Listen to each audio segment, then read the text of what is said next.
Using Apple Pay when your phone is dead is a convenient feature that allows you to continue making transactions even when your device is out of battery. To use this feature, you need to have an Apple Watch or other compatible devices. First, ensure that your Apple Watch is set up with Apple Pay by opening the Apple Watch app on your iPhone, navigating to the My Watch tab, and selecting Wallet and Apple Pay. From here, you can add your credit or debit card information and follow the on-screen instructions to complete the setup process. Once Apple Pay is set up on your Apple Watch, you can use it to make transactions even when your iPhone is dead. To do this, double-click the side button on your Apple Watch to activate Apple Pay. Your default card will appear on the screen, and you can select a different card if needed.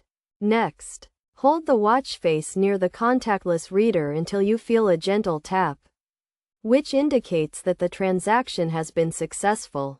You can also use Apple Pay on other devices such as Macs and iPads, as long as you are signed in with the same Apple ID and have a compatible device.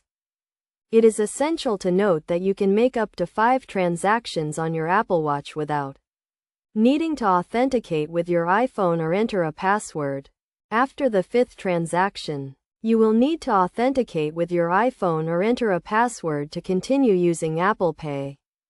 To ensure the security of your transactions, always keep your Apple Watch and other devices up to date with the latest software updates, and use a passcode or other authentication method to protect your device. By following these steps and best practices, you can use Apple Pay on your Apple Watch or other compatible devices when your iPhone is dead, providing a convenient and secure way to make transactions on the go.